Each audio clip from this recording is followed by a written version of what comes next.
Hari ni saya nak tunjukkan macam mana saya membancuh baja Power Grow ni untuk tanaman di sekitar rumah saya. Sebelum saya gunakan dia, saya goncang dia dulu. Kemudian untuk tangki yang sebesar 2 liter yang saya beli dekat DIY ni cukup untuk 5 ml. Sikit je pakai. Jadi masukkan dalam tangki ni. And then saya menggunakan air akuarium kat rumah saya. Saya masukkan je dalam tangki pam baja saya ni lah.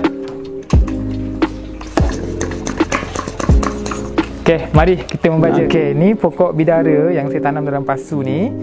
Umur dia dalam 3 bulan lepas saya tanam. Tengok dah berbuah banyak dah ni. Jadi cara saya selalu sembuh dia adalah saya daripada akar dia tu, saya bawa dia ke daun. Saya paling kurang seminggu sekali dah. Kalau rajin saya buat seminggu 2 kali.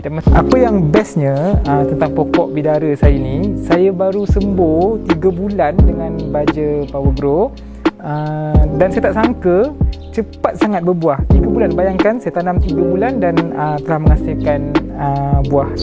Saya ni memang suka sangat menanam pokok. Jadi untuk memaintainkan kesuburan pokok ni, saya menggunakan baja ni lah untuk pastikan tanaman saya sentiasa subur. Saya juga tanam pokok-pokok buah-buahan lah di luar taman perumahan saya ni.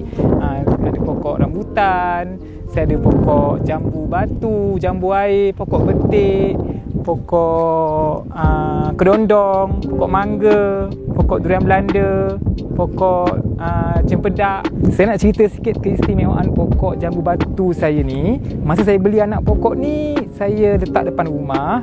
Lepas tu saya balik kampung, ada masalah. Seminggu saya balik kampung, tak ada siapa siram. Jadi daun ni semua dah gugur, tinggal dia punya batang ni je. Jadi saya tekad untuk tanam juga dekat tanah. Dan saya siram dengan baja Power Grow. Alhamdulillah dia dah berputik kembali. Dan tengok je dah, daun ni pun dah banyak.